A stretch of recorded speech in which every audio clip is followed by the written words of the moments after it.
Welcome to the channel guide for मलाइन। अपनी last की वीडियो में हमने CPC-SEA गाइडलाइन के बारे में बात किया था। हमने ये जाना था कि CPC-SEA गाइडलाइंस क्या होती हैं, इनके प्रिंसिपल क्या हैं, इनके गोल्स क्या क्या होते हैं और इनका फंक्शन क्या होता है।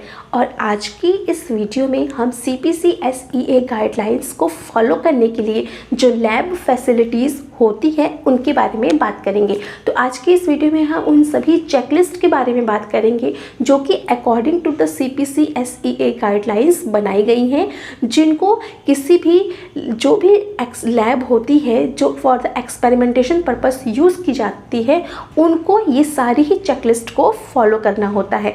तो आज की इस वीडियो में हम उन्हीं लैब फैसिलिटीज़ के बारे में बात करेंगे। तो चलिए आज की वीडियो को स्टार्ट करते हैं। तो सबसे पहले जैसे कि हमने आपको लास्ट की वीडियो में बताया हुआ है कि CPC-SEA गाइडलाइन वो सभी एनिमल्स को जिनके ऊपर एक्सपेरिमेंट किया जाता है उनको कंट्रोल और सुपरवाइज करने का काम करती है। तो अकॉर्डिंग टू CPC-SEA गाइडलाइन कुछ लैब फैसिलिटीज़ बनाई गई हैं जिनको हर लैब को फॉलो करना है। अगर वो एनिमल्स को for the experimentation purpose use कर रहा है तो उनको इन सभी गाइडलाइंस में दी गई जितने भी क्राइटेरियाज़ हैं उनको फॉलो करना होता है। तो अकॉर्डिंग टू दिस गाइडलाइन जो हमारा पहला क्राइटेरिया है वो है वेटरनरी केयर। तो जब हम CPC-SEA गाइडलाइन की बात करते हैं तो उसमें हमारा एक एनिमल होगा, इसमें हम बात करते हैं एनिमल्स के बारे में और एक्सपेरिमेंट के बारे में। अब ये जो एक्सपेरिमेंट है जिसमें ये एनिमल यूज़ हो रहा है वो किसी लैब में रखा जाएगा। तो जिस लैब में उस एनिमल को रखा जाएगा, बेसिकली ये जो क्राइटेरिया है ये उन्हीं के लिए बनाया गया है। तो सबसे जो पहला क्राइटेरिया है वो है वेटरनरी केयर। तो जिस भी लैब में उस एनिमल को रखा जाएगा फॉर द एक्सपेरिमेंटेशन प्रोसेस, उसमें क्या होगा, एक वेटरनरी केयर होनी चाहिए। तो वो जो वेटरनरी केयर है यानी उन एनिमल्स का रख रखाव जो भी होगा वो जो भी पर्सन करेगा वो क्या होना चाहिए, वो ट्रेंड होना चाहिए। या तो वो वेटरनरी पर्सन भी हो सकता है या फिर वो स्किल्ड ट्रेंड पर्सन हो जो उन एनिमल्स को हैंडल करेगा। और वो एनिमल्स को जो हैंडल करेगा पर्सन वो क्या होना चाहिए, वो ट्रेंड होना चाहिए। इसके अलावा वो जो एनिमल होगा उसको रेगुलरली टाइमली उन एनिमल्स को वॉच करना है जो कि उसकी लैब में प्रेजेंट होंगे फॉर द एक्सपेरिमेंटेशन प्रोसेस। तो उनको रेगुलरली उन एनिमल्स को चेक करना है, ऑब्जर्व करना है और ये देखना है कि कहीं उन एनिमल्स में कोई भी इलनेस का साइन तो नहीं है, कोई भी इंजरी तो नहीं है, किसी भी तरीके का बिहेवियरल चेंजेस तो नहीं है। कोई बिहेवियरल चेंजेस का मतलब जैसे कि कभी कभी जब एनिमल्स में किसी भी तरीके का बिहेवियर अगर चेंजेस हो रहा है तो उसको क्या है, वो एनिमल को वो वेटरनरी केयर जो पर्सन होगा वो क्या करेगा, उन एनिमल के बिहेवियर चेंजेस को रिकॉग्नाइज करके उन एनिमल को सेपरेट करेगा। या फिर अगर उन एनिमल्स में से, जैसे अब एनिमल्स तो केज में रखे हैं, उनमें एक एनिमल में एक केज में तो रहते नहीं हैं, काफ़ी मिक्सअप होके रहते हैं, 3-4 एनिमल साथ में रह रहे हैं। तो अगर हम उनको रेगुलर वॉचिंग करेंगे तो हम जैसे कि क्या होता है कि पर्सन जो रेगुलर वॉचिंग करेगा उसको ये देखना होगा कि कहीं वो उनमें से कोई भी एनिमल को कोई डिजीज़ तो नहीं हो गई है, किसी भी तरीके की इंजरीज़ तो नहीं है। अगर वो एनिमल के बिहेवियर में कोई चेंज आ रहा है तो उनको कोई चेंजेस तो नहीं आ रहा है, अगर चेंज आ रहा है तो उनको सेपरेट करना। किसी तरीके की एक कंटाजियस डिजीज़ अगर हो गई हो तो उनको सेपरेट करना। तो ये काम किसका होगा, वेटरनरी केयर का होगा। और वो वेटरनरी केयर एक ट्रेंड पर्सन होगा जिसका ये काम होगा और उसको रेगुलरली इस चीज़ को विजिट करना होगा। तो according to the CPC-SEA guideline सबसे पहला जो क्राइटेरिया है वो हमारा वेटरनरी केयर का। हमारा सेकंड क्राइटेरिया है वो है क्वारंटीन का। तो क्वारंटीन क्या होता है, हमारा सेकंड क्राइटेरिया है वो है क्वारंटीन का। तो क्वारंटीन वर्ड हमने कोविड में इतना सुना है कि हमको इस वर्ड को हम सभी अंडरस्टैंड कर रहे होंगे कि क्वारंटीन वर्ड क्या होता है। तो उसमें क्या करते थे, क्वारंटीन में अगर कोई पर्सन बाहर से आ रहा होता था या फिर कोई ऐसे इन्फेक्शियस जगह से आ रहा होता तो उस 14-15 दिनों के लिए एक सेपरेट जगह पे आइसोलेट कर देते थे, अलग रख देते थे। सेम यही चीज़ होती है एनिमल्स के साथ। अगर एनिमल्स, क्योंकि देखिए जब जहाँ पे भी प्रैक्टिकल्स परफॉर्म हो रहे होंगे वहाँ पे क्या है डेली एनिमल्स का यूज़ हो रहा है। कभी एनिमल्स कुछ डेड भी हो रहे हैं, कुछ नए एक्सपेरिमेंट के लिए नए एनिमल परचेज किए जा रहे हैं, कुछ एनिमल्स को ड्यूरिंग द एक्सपेरिमेंटेशन प्रोसेस किसी की डेथ हो जा रही है, किसी की नॉर्मल डेथ हो जा रही है, तो एक्सपेरिमेंट के लिए हमें नए एनिमल को परचेज करना पड़ रहा है। तो उस केस में क्या है, जब नई परचेजिंग होती है तो वो एनिमल, क्योंकि वो एनिमल बाहर से आ रहा है, तो हो सकता है कि उस एनिमल में कुछ कॉन्टाजियस डिजीजेस हो। वो एनिमल इस इन्वायरमेंट के लिए अभी क्या है, हैबिचुअल नहीं है। तो इसलिए क्या होता है कि वो एनिमल्स जो बाहर से आते हैं उनको कुछ दिनों के लिए सेपरेट रखा जाता है, जिससे कि अगर उनके पास कोई इन्फेक्शियस डिजीज़ है तो वो जो पहले से जो एनिमल्स प्रेजेंट थे लैब में उनको वो डिजीज़ स्प्रेड आउट ना करे। उसको प्रोटेक्ट करने के लिए इन एनिमल्स को सेपरेट केज में रखा जाता है। तो इसलिए उन एनिमल्स का क्वारंटीन किया जाता है। तो ये जो क्वारंटीन का प्रोसीजर है इसको बेसिकली जो छोटे एनिमल्स होते हैं उनको 1 वीक का किया जाता है, और अगर बड़े एनिमल्स जैसे मंकी हो गया, डॉग हो गया, उस केस में इसको हम 6 वीक का करते हैं। तो ये क्वारंटीन का प्रोसीजर क्यों परफॉर्म किया जा रहा है, जिससे कि वो animal if they have contagious infection तो वो उस इन्फेक्शन को स्प्रेड ना कर सके। वो एनिमल्स जो पहले से ही लैब में प्रेजेंट है उनको उससे प्रोटेक्ट करने के लिए ये प्रोसेस किया जाता है। अब हमारा नेक्स्ट जो है वो है surveillance, diagnostic, treatment and control of the disease. तो देखिए जो भी एनिमल्स हैं उनको, जैसा कि हमने पहले बताया, जो वेटरनरी केयर का पर्सन होगा वो क्या है, रेगुलर बेसिस पे उन एनिमल्स को चेक करेगा। तो उन एनिमल्स को चेक करना है, उनकी इलनेस, उनकी इंजरीज, इन सभी चीज़ों को चेक करना है। उसके बाद क्या है, अगर एबनॉर्मल बिहेवियर है तो उसको भी चेक करना है। अगर किसी भी तरीके की इंजरी हो रखी है उसे चेक करना है। कोई कॉन्टाजियस डिजीज़ अपीयर हो रही है उस एनिमल पे तो उसको सेपरेट करना है। तो ये हम स्टेप्स इस क्राइटेरिया में तो ये चीज़ें हमें करनी होगी। इसके बाद नेक्स्ट है हमारा पर्सनल हाइजीन। तो वो पर्सन जो वेटरनरी केयर कर रहा होगा या फिर वो पर्सन जो भी उन एनिमल्स के कांटेक्ट में आएंगे, जो लैब में परफॉर्म होने वाले एक्सपेरिमेंट के लिए जो एनिमल रखे गए हैं उनके कांटेक्ट में जितने भी पर्सन आएंगे उनको क्या करना होगा, उनको टाइमली जो क्लॉथ वो यूज़ कर रहे हैं उनको वॉशिंग प्रॉपर टाइमली करनी है। उसके अलावा उनको disposable gloves, disposable shoe cover, disposable cap, gloves, ये सब चीज़ें उनको पहननी है। और उसके अलावा क्या है, उनका जो क्लॉथ है वो चेंज होना चाहिए, जिससे कि वो बाहर के कोई इन्फेक्शन को अंदर ना ला सके। अगर आप इंडस्ट्री में काम करेंगे तो उसमें क्या होता है, जब भी हम बाहर से जो भी क्लॉथिंग करके आते हैं तो जब हम इंडस्ट्री में जाते हैं तो हमें वो क्लॉथ के ऊपर एक क्या होता है, दूसरे क्लॉथ पहनाए जाते हैं। वो क्योंकि हम बाहर से आने वाली गंदगी को उस जगह पे ना ले जा सके। यही चीज़ हम एनिमल के केस में कर रहे हैं। जब हम उनके कांटेक्ट में जाएंगे तो दूसरे क्लॉथ को पहनना पड़ेगा, जिससे कि अगर हम बाहर से कोई इन्फेक्शन लेके जा रहे हैं तो हम उनको ना वो कर सके। ग्लव्स हमें पहनना पड़ेगा, मास्क, ग्लव्स, ये शू कवर, ये सब हमें लगाना होता है, जिससे कि या तो हमको उनसे ना कोई इन्फेक्शन हो, ना तो उनको हमसे कोई इन्फेक्शन हो, ना तो हमको उनसे कोई इन्फेक्शन हो, वाइस वर्सा है। दोनों को एक दूसरे से प्रोटेक्ट करने के लिए ये चीज़ें की जाती हैं। ग्लव्स, मास्क पहनना, शू कवर पहनना, ये क्या है, ये दोनों को बचाएगा, पर्सन को भी बचाएगा, एनिमल को भी बचाएगा। ठीक है, तो इसलिए इन चीज़ों को फॉलो किया जाता है। इसके अलावा वो एरिया जहाँ पे एनिमल को रखा गया है उस अगर उनके कांटेक्ट में आ रहा तो वो स्मोकिंग ना करे, किसी तरीके की ईटिंग और ड्रिंकिंग ना करे, कॉस्मेटिक्स का यूज़ ना करे। अगर उनके कांटेक्ट में वो पर्सन जा रहा है तो किसी भी तरीके का क्या होता है, उनको केमिकल यूज़ ना हो, केमिकल से कांटेक्ट में ना, क्योंकि देखिए कॉस्मेटिक्स क्या है, कॉस्मेटिक्स में केमिकल होते हैं तो हो सकता है कि उनको कोई भी रिएक्शन हो जाए। तो इसलिए कॉस्मेटिक्स को भी यूज़ नहीं करना चाहिए अगर आप उन एनिमल्स के कॉन्टैक्ट में जा रहे हो। इसके अलावा स्मोकिंग, ईटिंग, इन सब चीज़ों को भी उस एरिया में नहीं करना चाहिए जहाँ पे भी एनिमल को रखा गया हो। तो ये हो गया। नेक्स्ट है हमारा एनेस्थीसिया। तो क्योंकि ड्यूरिंग द एक्सपेरिमेंटेशन प्रोसेस जो एनिमल्स होते हैं उनको पेन तो होता ही है, तो उन पेन को मिनिमाइज़ करने के लिए उनको एनेस्थीसिया प्रॉपर दिया जाए और उनको पेन किलर्स दिए जाए, यानी कि एनाल्जेसिक्स दी जाए, एनेस्थीसिया दिया जाए, जिससे कि उनके पेन को हम मिनिमाइज़ कर सकें। तो ये चीज़ है।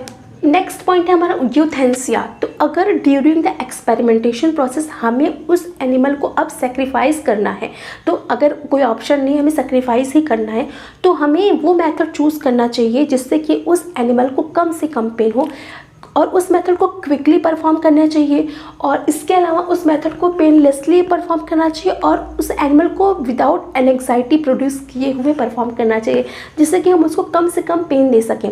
तो उसके लिए दो मेथड्स होते हैं हमारा, फिजिकल एंड केमिकल।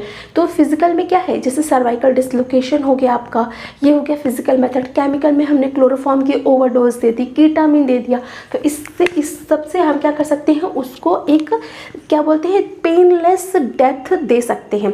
नेक्स्ट हमारा है फिजिकल फैसिलिटी। तो फिजिकल फैसिलिटीज़ का मतलब क्या है कि वो प्लेस जहाँ पे भी वो एनिमल रह रहा होगा, वो जो लैब होगी जहाँ पे भी वो एनिमल रह रहा होगा, वो एनिमल जिस जगह पे भी रह रहा होगा उसकी जो बिल्डिंग हो वो मॉइस्चर प्रूफ हो, फायर प्रूफ हो, फायर रेजिस्टेंस हो, पेस्ट रेजिस्टेंस हो। इसके अलावा कॉरिडोर जो हो उसमें इनफ स्पेस हो, उसके अलावा फ्री मूवमेंट हो, इनफ स्पेस हो जिससे कि आदमी आपस में लड़े नहीं, चलने में लड़े नहीं, फ्रीली मूव कर सके, स्पेस भी काफ़ी हो, क्लीन हो एरिया, ये होना चाहिए। इसके बाद यूटिलिटीज़, यानी कि वो एरिया जहाँ पे एनिमल्स को रखते हैं वहाँ पे वॉशिंग, क्लीनिंग, वाटर की सप्लाई प्रॉपर हो, इलेक्ट्रिक सप्लाई प्रॉपर हो, उसके अलावा ड्रेनेज प्रॉपर हो। तो इस तरीके ये उस बिल्डिंग जिस बिल्डिंग में भी वो एनिमल को रखा जाएगा वहाँ पे ये फैसिलिटीज़ होनी चाहिए। इसके अलावा फ्लोर स्मूथ होनी चाहिए, मॉइस्चर फ्री होनी चाहिए, क्योंकि अगर मॉइस्चर होगा तो कंटामिनेशन के चांसेस बढ़ जाएंगे। तो फ्लोर हमेशा स्मूथ और मॉइस्चर फ्री होनी चाहिए। स्मूथ फ्लोर क्यों बोल रहे हैं, क्योंकि जब स्मूथ होती है फ्लोर तो वहाँ पे माइक्रोब्स का एडहेरेंस नहीं हो पाता। अगर रफ फ्लोर होगी तो वहाँ पे क्या है, छोटे छोटे सुराख होंगे, दरारें होंगी, वहाँ पे माइक्रोब्स ग्रोथ कर सकते हैं। तो इसीलिए कभी भी आप देखेंगे कि जहाँ पे भी रिसर्च परफॉर्म हो रही होती है, कोई भी इंडस्ट्री होता है, तो वहाँ की फ्लोर हमेशा स्मूथ बनाई जाती है। इवन कॉर्नर भी उनके टिल्ड जैसे कुछ कर्व से होते हैं कि वहाँ पे उनको क्या मिल सके, वहाँ पे ग्रोथ करने के लिए माइक्रोब्स को कोई जगह ना मिल सके, तो ऐसे बनाए जाते हैं। हमारा क्या है, स्टोरेज। तो मटेरियल जो भी हम यूज़ नहीं कर रहे हैं उसके लिए अलग एरिया होना चाहिए। जो मटेरियल हम एनिमल को फीडिंग करने के लिए देंगे, जो मटेरियल हम एनिमल को फीडिंग करने के लिए देंगे उसके लिए अलग एरिया होना चाहिए। जो मटेरियल यूज़ में नहीं है उनको अलग जगह रखना चाहिए। कुछ जो उनके एसएस जो केज होते हैं उनको हम एसएस का यानी स्टेनलेस स्टील का लेना चाहिए, और इस तरीके से फीडर उनके और ये सब चीज़ों को रखने के अपने अलग जगह होनी चाहिए। नेक्स्ट है हमारा इन्वायरमेंट। तो जिस जगह पे एनिमल रह रहा होगा उसका इन्वायरमेंट क्या होना चाहिए, उसका इन्वायरमेंट सही अच्छा होना चाहिए, लाइट प्रॉपर होनी चाहिए, टेम्परेचर कंट्रोल होना चाहिए, ह्यूमिडिटी उसकी सही होनी चाहिए। तो टेम्परेचर की रेंज है 18 से 29 डिग्री सेंटीग्रेड, ह्यूमिडिटी की है 30 to 70 डिग्री से 30 to 70% इसकी ह्यूमिडिटी होनी चाहिए। लाइट प्रॉपर आए, साउंड ज़्यादा ना आए वहाँ पे, ऐसे कि बहुत ही ट्रैफिक वाले इलाके में ना हो, वो लोकेशन जो हो थोड़ा सूदिंग हो, एनिमल को किसी भी तरीके का कोई भी परेशानी नहीं होनी चाहिए, नॉइस से हो रही हो, गर्मी लग रही हो, ये सब चीज़ें नहीं होनी चाहिए इनके। अगर आप देखेंगे कि अगर आपके कॉलेज में भी अगर एनिमल हाउस होगा तो वहाँ पे आप देखेंगे गर्मियों के समय पे वहाँ पे कूलर की व्यवस्था की जाती है, ठंडियों में उस रूम में हीटर लगा दिया जाता है। तो ये सब चीज़ें क्या है, ये सब चीज़ें इसीलिए की जाती है कि उसको एनिमल को हम एक अच्छा इन्वायरमेंट दे सकें, जो कि according to CPC SEA guideline हमें फॉलो करना होता है। इसके बाद क्या है, नेक्स्ट हमारा एनिमल हस्बेंड्री। तो वो चीज़ें जो भी एनिमल्स की हैं उनको, जो भी एनिमल यूज़ करेगा जो चीज़ें, तो उनको ड्राई होना चाहिए। उनके जो जिस जगह पे वो रह रहे होंगे केज उनका ड्राई होना चाहिए, उनकी जो केज हो वो एसएस की हो, प्लास्टिक, इन सब चीज़ों की होनी चाहिए। इसके अलावा रिकॉर्ड, तो रिकॉर्ड काफ़ी इंपॉर्टेंट रोल प्ले करता है हर जगह पे। रिकॉर्ड क्या है, एक प्रूफ होता है हर एक चीज़ का कि हाँ हमने जो है हमने वो प्रोसेस किया हुआ। जैसे अभी आपने हाई स्कूल इंटर पास किया तो उसके लिए आपके पास मार्कशीट है, वो एक रिटन प्रूफ है आपके पास कि आपने वो चीज़ें पास आउट की, आपने उस चीज़ को पास किया है। तो सेम ऐसा ही रिकॉर्ड होता है हर इंस्टीट्यूट के पास, जिसके पास भी एनिमल एनिमल के लिए एनिमल हाउस है, उनके पास ये रिकॉर्ड हमेशा रहता है। CPC-SE कमेटी जब आती है उनके पास ऑडिट करने के लिए, तो वो उनको वो रिकॉर्ड दिखाते हैं। अब वो रिकॉर्ड किस तरीके के होते हैं, तो सबसे पहला तो रिकॉर्ड हेल्थ रिकॉर्ड होना चाहिए, एनिमल का हेल्थ रिकॉर्ड होना चाहिए। इसके अलावा वो पर्सन जो उनके कांटेक्ट में आ रहा हो, ट्रेनर जो भी उनके लिए जो वेटरनरी केयर जो पर्सन हो, उसका हेल्थ रिकॉर्ड होना चाहिए। इसके अलावा जितनी भी SOPs लगाई गई होंगी उनके रिलेटेड उनकी SOP की मास्टर कॉपी होनी चाहिए। इसके अलावा ब्रीडिंग, अगर एनिमल ब्रीडिंग पर्पस के लिए यूज़ किया जा रहा है, क्योंकि हमने आपको लास्ट वीडियो में बताया है कि ब्रीडिंग भी आपको रजिस्ट्रेशन लेना पड़ता है, ब्रीडिंग का भी, तो उसका भी आपको एक रिकॉर्ड मेंटेन करना पड़ता है। इसके अलावा सेल, अगर आप सेलिंग कर रहे हो एनिमल्स की, तो उसका भी आपको रिकॉर्ड मेंटेन करना पड़ेगा कि हमने इस एनिमल को इस जगह पे, इतने एनिमल को यहाँ पे सेल किया है, 2 एनिमल को वहाँ सेल किया, 5 एनिमल को इधर सेल किया, तो इसका रिकॉर्ड होना चाहिए। इसके अलावा परचेस, जहाँ से भी इंस्टीट्यूट परचेस करता है एनिमल्स को, तो या फिर कोई भी ऑर्गेनाइजेशन अगर परचेस कर रही हो एनिमल को, तो उनके पास उसका रिकॉर्ड होना चाहिए। क्योंकि देखिए, आप जब परचेस करेंगे आपके पास इनवॉइस जाएगी ना, तो वो एक रिकॉर्ड का काम करता है, वो उनके लिए एज ए प्रूफ रहता है कि हमने इस एनिमल को वहाँ से परचेस किया है, ये चीज़ होती है। इसके अलावा स्टॉक रिकॉर्ड, तो जो चीज़ें आप यूज़ कर रहे हो एनिमल की फीडिंग के लिए एनिमल, इसके अलावा है स्टॉक रिकॉर्ड, तो जो भी आपके पास मटेरियल आ रहा है किसी भी चीज़ के लिए, चाहे वो एनिमल की फीडिंग का हो, उसके केजेस हो, उसके बॉटल्स हो, फीडर हो, कुछ भी हो, इंजेक्शंस हो, इन सभी चीज़ों के रिकॉर्ड मेंटेन करने पड़ते हैं। इसके अलावा क्या है, डेथ रिकॉर्ड, अगर एनिमल की डेथ हो रही है तो उसका भी रिकॉर्ड रखना पड़ेगा। द प्रोसीजर एनिमल की डेथ हुई, नेचुरल डेथ हुई, इन सब चीज़ों का रिकॉर्ड रखना पड़ता है। इसके अलावा क्लिनिकल, यानी कि वही अगर एनिमल को इलनेस है, कुछ भी है, उसका भी रिकॉर्ड हमें रखना पड़ता है। इसमें क्या है, हेल्थ रिकॉर्ड, वही है कि जो एनिमल्स के कांटेक्ट में वॉलंटियर्स आ रहे हैं उनका हेल्थ रिकॉर्ड होना चाहिए। इसके अलावा इसमें रिकॉर्ड में क्या है कि यूज्ड एनिमल रिकॉर्ड, यानी कि ड्यूरिंग द एक्सपेरिमेंट अगर जो भी एनिमल्स यूज़ हो रही हैं उनका भी रिकॉर्ड रखना पड़ता है, जिससे कि हमने इतने एनिमल्स को इस प्रैक्टिकल के लिए यूज़ करवाया, इसके अलावा इस प्रैक्टिकल में इतने एनिमल की डेथ हो गई, उसका रिकॉर्ड, ये सारे रिकॉर्ड्स रखने होते हैं। इसके बाद नेक्स्ट है हमारा SOP। तो SOP क्या है, स्टैंडर्ड ऑपरेटिंग प्रोसीजर, तो ये एक तरीके का रिटन प्रोसीजर होता है। SOP हर जगह पे आपको, हर इंडस्ट्री में, हर कॉलेज इंस्टीट्यूट में मिलेगी, और ये क्या है, इसको भी आपको according to CPC-SEA guideline SOP को भी फॉलो करना बहुत ही ज़रूरी है। हर एक चीज़ के अपने SOP होती है, तो उसको फॉलो करना बहुत ही ज़रूरी है। इसके अलावा क्या है, नेक्स्ट हमारा पर्सनल एंड ट्रेनिंग। तो पर्सनल एंड ट्रेनिंग में वही है कि वो पर्सन जो एनिमल के डायरेक्ट कॉन्टैक्ट में आ रहे हैं उनकी प्रॉपर ट्रेनिंग हो, उनको पर्सनल हाइजीन वो मेंटेन करें, वो ईटिंग, स्मोकिंग, ये सब चीज़ें ना करें। अब एनिमल के पास जाएं तो क्लॉथ दूसरा पहन के जाएं, उसकी प्रॉपर वॉशिंग हो, ये सब है।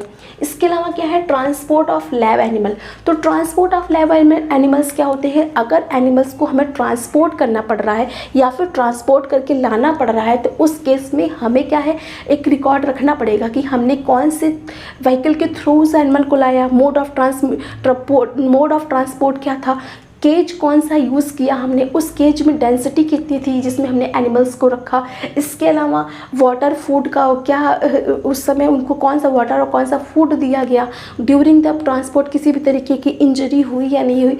तो ये सब चीज़ें क्या है, ये सब चीज़ें हमें मेंटेन रखनी पड़ती हैं, ये सब चीज़ें हमें क्या करनी पड़ती हैं, रिकॉर्ड में रखनी पड़ती हैं। तो ये वो सभी क्राइटेरिया हैं जो कि अकॉर्डिंग टू CPC-SEA गाइडलाइंस बनाए गए हैं, जिनको हर लैब को, हर इंस्टीट्यूट को, हर जो भी रिसर्च सेंटर्स होते हैं उनको फॉलो करना पड़ता है, जो कि एनिमल को as a experimentation process use कर रहे हों। तो और ये जो आपने अभी सभी चीज़ें जो देखी, जब कोई भी इंस्टीट्यूट, ऑर्गेनाइजेशन या फिर कोई भी ब्रीडर जो भी अगर अप्रूवल ले रहा होता, तो ये सभी चेकलिस्ट को फॉलो किया जाता है। इन सभी चेकलिस्ट स्पेशलिस्ट को देखा जाता है कि क्या वो ऑर्गेनाइजेशन, क्या वो प्लेस उस चीज़ को फुलफ़िल कर रहा है या नहीं कर रहा है। जब ये चीज़ें फुलफ़िल होती हैं तभी उनको अप्रूवल दिया जाता है।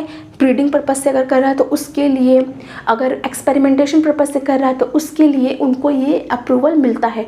क्यों, जब तक ये इन क्राइटेरियाज़ को फॉलो नहीं करेंगे उनको अप्रूवल नहीं मिलता है। और इन केस अगर किसी भी चीज़ में अगर उन्होंने अगर कोई भी चीज़ों को फॉलो नहीं किया तो उनका जो भी अगर उनको अप्रूवल मिला है वो उसको कैंसिल कर दिया जाता है। और ये शेड्यूल्ड, इसका रिकॉर्ड हमेशा मेंटेन रखना पड़ता है। जो आपने यहाँ पे रिकॉर्ड देखा, ड्यूरिंग द इंस्पेक्शन इसी रिकॉर्ड को चेक किया जाएगा। चेक तो सभी क्राइटेरियाज को किया जाएगा, इसके अलावा इन रिकॉर्ड्स को भी चेक किया जाता है। तो आई होप आज का ये वीडियो आप सभी को समझ में आया होगा। मिलते हैं नेक्स्ट वीडियो में किसी और टॉपिक के साथ। तब तक के लिए हमारे चैनल को लाइक कीजिए, सब्सक्राइब कीजिए। Thank you.